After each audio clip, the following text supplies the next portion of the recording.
All right, we didn't finish our study on societal wisdom last week, so Lord willing, we will finish it tonight. There's a lot more than what we're going to be able to cover tonight. Take your Bibles and run over to Proverbs 4 if you would. Here we've got the personification of wisdom, treating her as a person to be embraced, so that in verse 9, wisdom plays the part of a bride placing a wreath on her groom's head. It's just a beautiful picture. So Proverbs 4, why don't we start in verse number 7, where Solomon says, Proverbs 4:7, the beginning of wisdom is acquire wisdom, and with all your acquiring get understanding. Prize her, and she will exalt you. She will honor you if you embrace her. She'll place on your head a garland of grace. She will present you with a crown of beauty.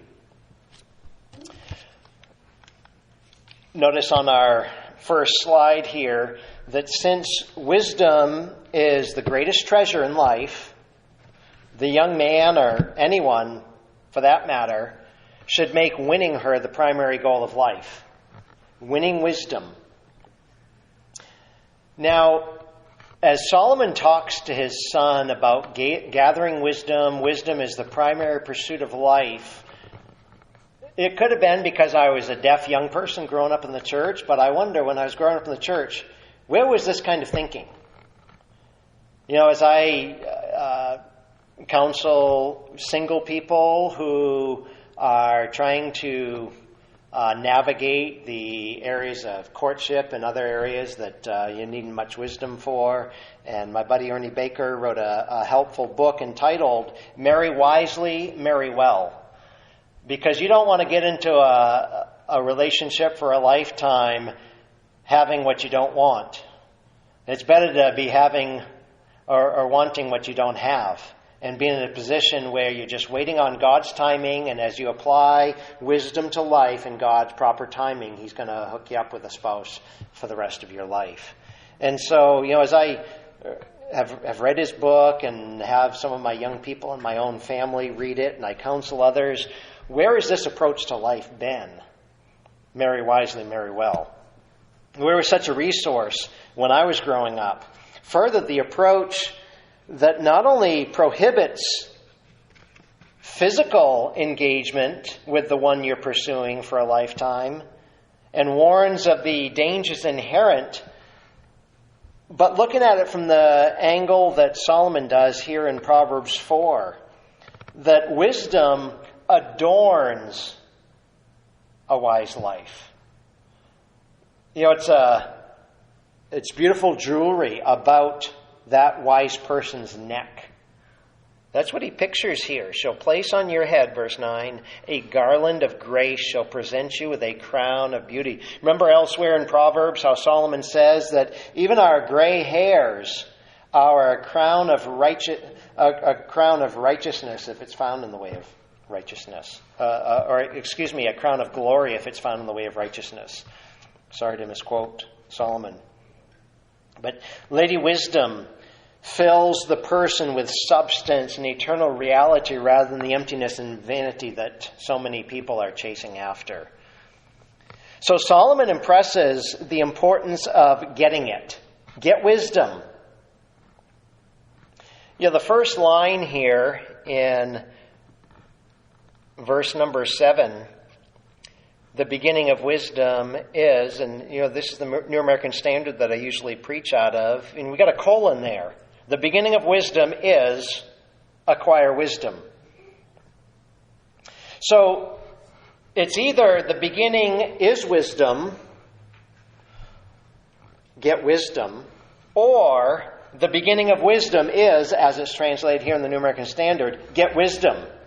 That's the foundational principle.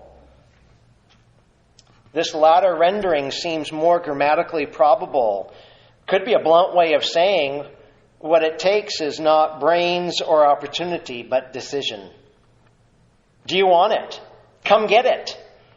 Solomon's talking to his son, and he says, get after it. Acquire wisdom.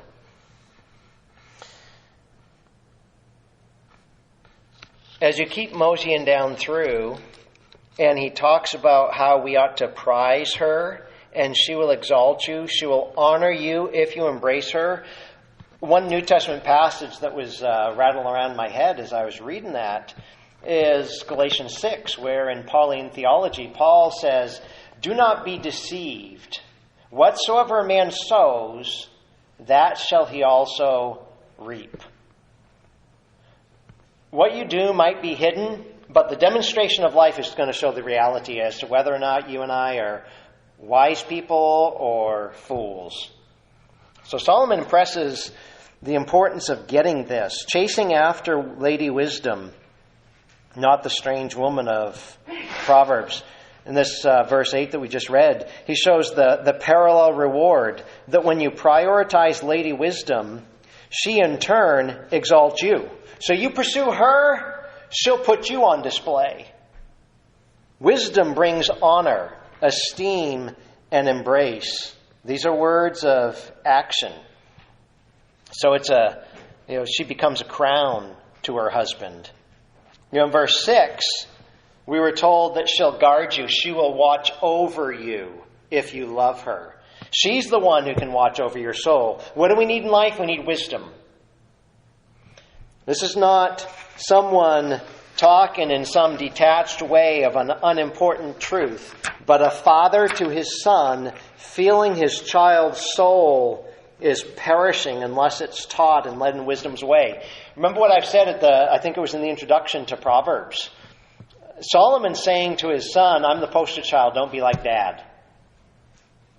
Wine, women, and wealth I chased after, not wisdom. Got my W's right or wrong and not the right one. So, dear friend, is wisdom in all of its facets that we've started studying, the fear of the Lord, wisdom generally speaking, and now as we have turned the corner to societal wisdom. Is that your first choice above all the world's glitter? Not only important, but is wisdom all important? It can have no place unless it's got first place. If it's anything, it has to be everything. Earthly wisdom might be a good pearl, but this wisdom from above is the pearl of great price, especially as it's culminated in Christ and the knowledge of Him who's become wisdom for us.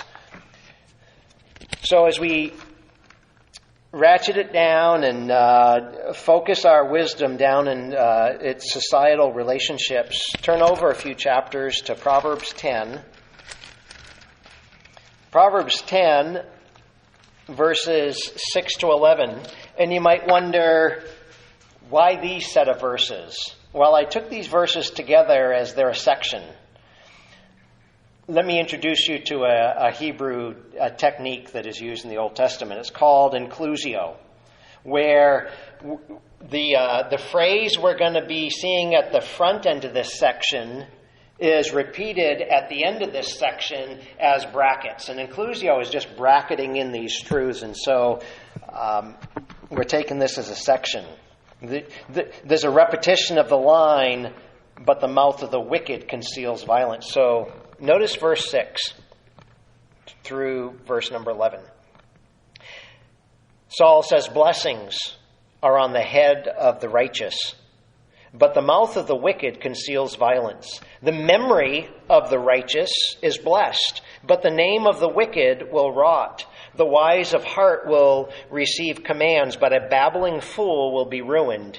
He who walks in integrity walks securely, but he who perverts his ways will be found out. He who winks the eye causes trouble, and a babbling fool will be ruined. The mouth of the righteous is a fountain of life, but the mouth of the wicked conceals violence. So generally speaking, deceitfulness is the mark of the wicked, but the godly are known by the evidence of God's favor and the beneficial and health-ministering effects of their words. So we've got these brackets in verses 6 and 11.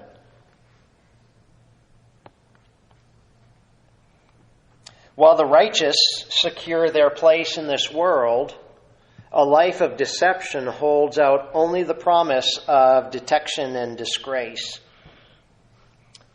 What do you remember about the righteous? There's blessing. Whereas the memory or the name of the wicked will rot. You walk in your integrity, you're walking on secure ground. But you pervert your way, and it's eventually going to be found out. I was just this week mortified again. Every time I hear of either a well-known preacher or a preacher who's a friend of mine who's disqualified themselves from ministry. And I became aware of a lawsuit of a former Cubs player that a ministry partner was found out. He'd already lost his pastorate, and now he's going to lose his family and reputation of being a faithful Bible teacher. It's devastating. There is detection and disgrace known by sellouts. There's kind of a hypocrisy mentioned in verse number 6, isn't there? Blessings are on the head of the righteous, but the mouth of the wicked conceals violence. And long before we hear outwardly and externally of a person who has disqualified themselves from ministry, there's been a whole lot of private sellouts along the way. This is the end of the line of a whole lot of this hypocrisy that's taken place. The wicked cannot hide forever. Sooner or later, all their deeds will come to light. If you wanted to jot down, Paul writes to his protege as a mentor to a mentee to Timothy in 1 Timothy 5:25. 1 Timothy 5:25.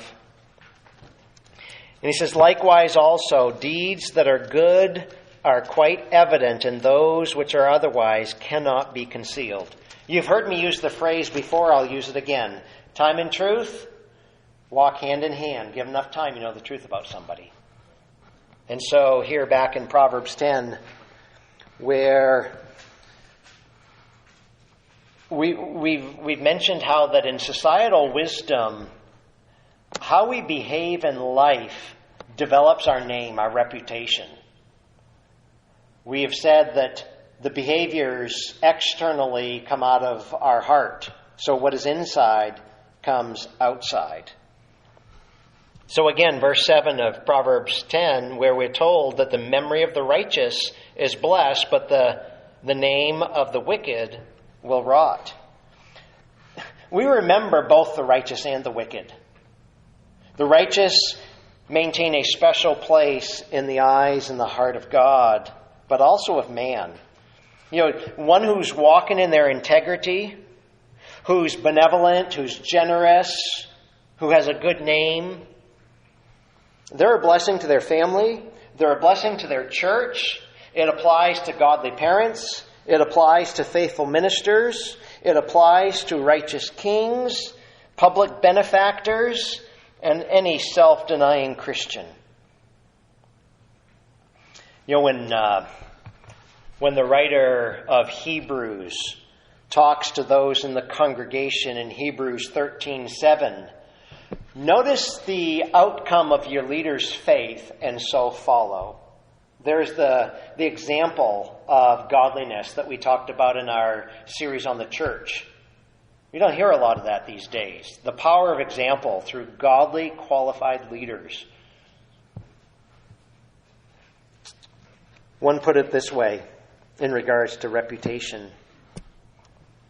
No spices can so embalm a man. No monument can so preserve his name and memory as a pious conversation. He's using the word conversation in regards to conduct. A pious conduct, whereby God has been honored and man benefited. The fame of such a man is in the best judgments far more precious and truly glorious than the fame of those who have excelled in any other deeds or qualities. but no such honor belongs to the wicked. It's a man of integrity, a man who walks the way of righteousness. We find a man of creeds and doctrines, but not of prayer. He prefers to ask curious questions rather than listen to simple truths. He's occupied with other people's business and neglects his own business. He wanders from church to church and from house to house like a chattering fool. He'll come to ruin and fall into disgrace, beaten with rods of his own foolishness. Such is one who perverts his own ways. It's going to be found out. He's a babbling fool, according to verse 10. Whereas the mouth of the righteous is a fountain of life. The mouth of the wicked conceals his violence that dwells within. Go over to the next chapter, if you would. Proverbs 11, verses 16 and 17. Proverbs 11, 16 and 17. A gracious woman attains honor, and ruthless men attain riches. The merciful man does himself good, but the cruel man does himself harm. So, when we're talking about societal wisdom and how we behave in this world in wisdom, we are told when Jesus summarizes the law, how does he summarize it? Love God and love your neighbor. It's very simple and concise. How are we behaving towards others? Is our name, is our reputation one of generosity and benevolence like our Father? Again, look at these verses. He brings to stand front and center the gracious woman who attains honor, and ruthless men attain riches. She stopped again? Go ahead and let's try to start again.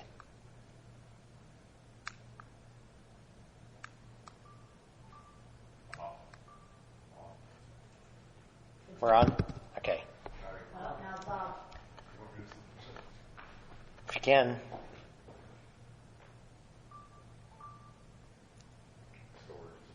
Yeah. No video tonight. So, we don't want that to distract us from our study. Keep your finger here and run all the way to the end of the book.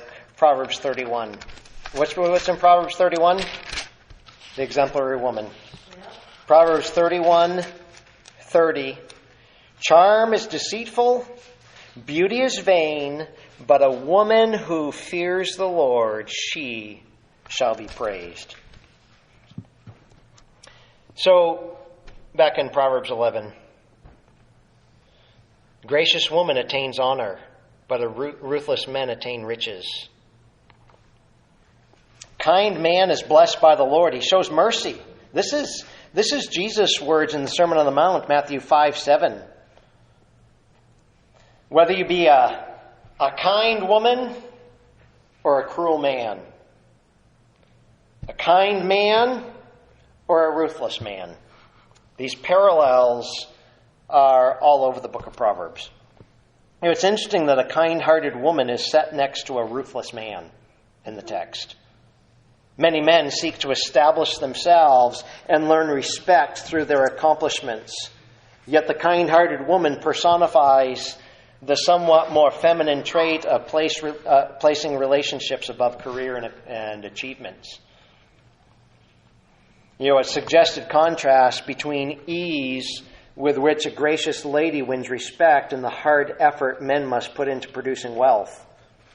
It also distinguishes between a gracious lady and an aggressive man. Go back to the book of beginnings, and when sin enters the picture in Genesis 3, there's now that sin's introduced, there's going to be bullying leaders. Either the husband's going to be a pushover pansy, or he's going to be aggressive in his leadership. And the wife's going to be clamoring for that leadership that is left for her husband. All these things introduced by sin. So you got kindness and cruelty here in Proverbs 11, 16 and 17.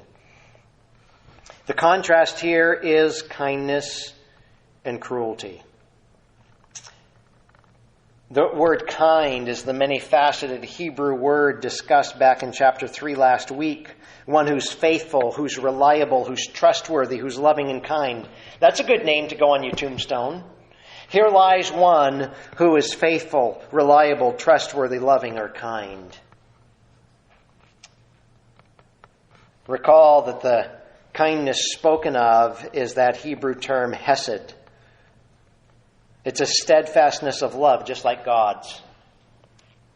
Dear sister, remember that a kind-hearted woman is known not by her outward beauty, but by her inner self. Look at some of the Old Testament saints. Deborah was a mother in Israel, an advisor of wayward people, Judges 4:4, 5 and 5:7. Esther used her influence over her heathen husband for the good of her nation. Dorcas was commended for her active usefulness in Acts 9:36. Such people should always receive honor and respect. They're exuding the godliness of the God that's changed their heart. Men and all, your kindness is fruit of the Spirit. It's not a natural benevolence that the world practices. This is what we find in Galatians 5:22. It is an otherworldliness that characterizes our heart and thus our behaviors.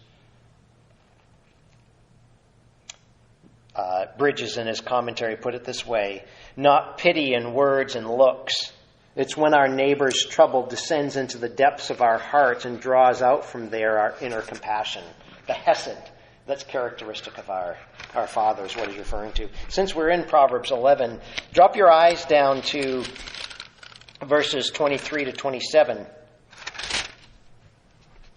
Now, originally I was going to look at verses 24 to 26, but again, we've got another inclusio. We got brackets in verses 23 and 27, so I expanded it one verse on each side because this is a section. Seeking good or evil, generosity or selfishness, what characterizes you, dear friend? Proverbs 11, verse 23, the desire of the righteous is only good, but the expectation of the wicked is wrath. There's one who scatters and yet increases all the more. And there is one who withholds what is justly due, and yet it results only in want. The generous man will be prosperous, and he who waters will himself be watered. He who withholds grain, the people will curse him, but blessing will be on the head of him who sells it. He who diligently seeks good seeks favor, but he who seeks evil, evil will come to him. You notice those verbs in that last verse? It's just, you're either seeking good or you're seeking evil. And our reputation comes after what we are seeking. So you got generosity versus selfishness. It's axiomatic that greedy and selfish people, epitomized in our Western literature as Mr. Scrooge, is hated by the populace, while generous people gain love and respect by everyone. What the hoarder fails to realize is that in God's economy, the greedy ultimately loses even the material things that he tried so hard to keep, while the benevolent only prosper more and more. I remember when I was preaching through Ecclesiastes, at one point Solomon says that what the stingy compiles in this life, he loses in death to somebody who didn't gather all that he had gathered. They leave it for those that come after them. Again, this is, when you look at hoarding, hoarding's an issue of the heart, not the items that are piled on top of each other. The hope of the wicked, Solomon says, is directly opposed to God. The wicked are not about loving God and loving neighbor. You know, his idea is the man with the most toys at the end wins. Notice, I guess I didn't flip my slide, did I?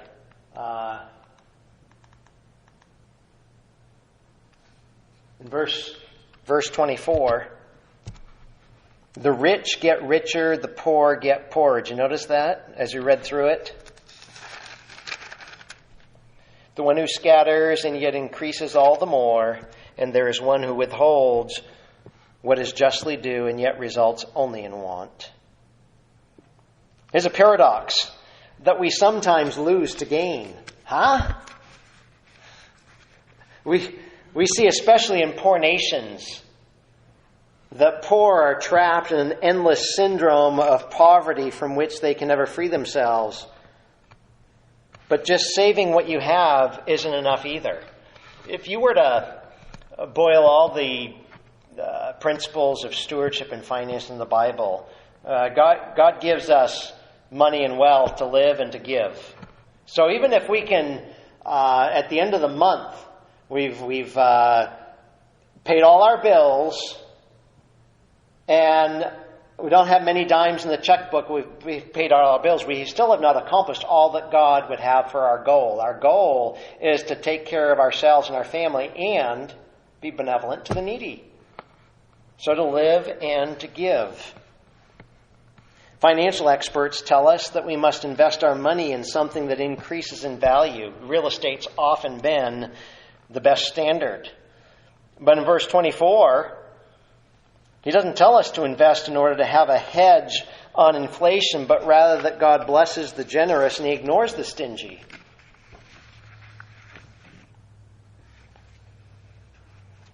Look at verse 25 again. The generous man will be prosperous, and he who waters will himself be watered. So be generous. This is the first biblical principle of stewardship. Now, keep your finger here and go over to 2 Corinthians for a moment. Now, there's a whole theme in Proverbs on money and finance. We're not going there. We're talking about the attitudes of a heart and how we behave in society in wisdom. And it's a heart of benevolence. It's a heart of generosity, regardless of what we have. So in 2 Corinthians chapter 9, in verse number 6, now this I say, he who sows sparingly will also reap sparingly, and he who sows bountifully will also reap bountifully. That sounds an awful lot like the generous man will be prosperous, and he who waters will himself be watered. So Solomon and Paul using the same theology. Like I said, this is the first biblical principle of stewardship.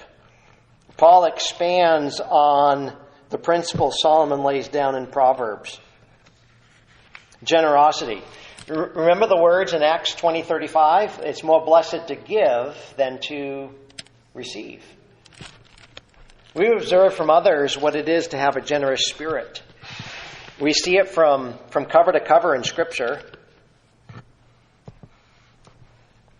You see the provision of Adam and Eve, the provision of Christ for our own salvation. Paul develops the theme in 2 Corinthians 9 that we just turned to.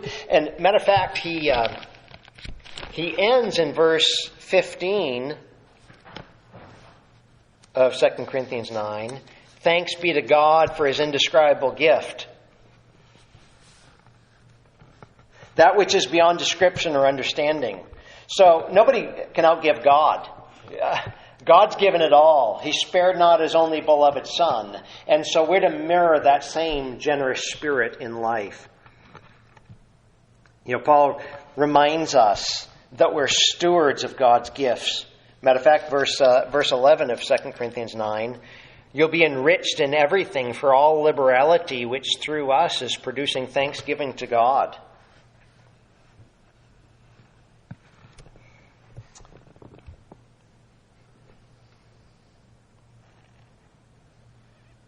The perfect example is the Trinity.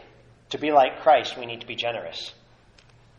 That's an issue of the heart, not of the pocketbook. As we go back to Proverbs, in Proverbs 21, Proverbs 21:26.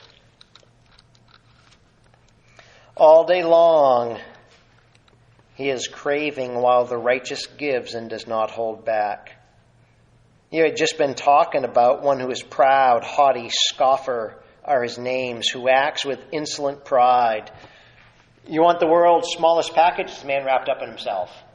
That's the miserly one. And that's when he says that the desire of the sluggard puts him to death, for his hand refuses to work all day long. He's craving. Never has enough.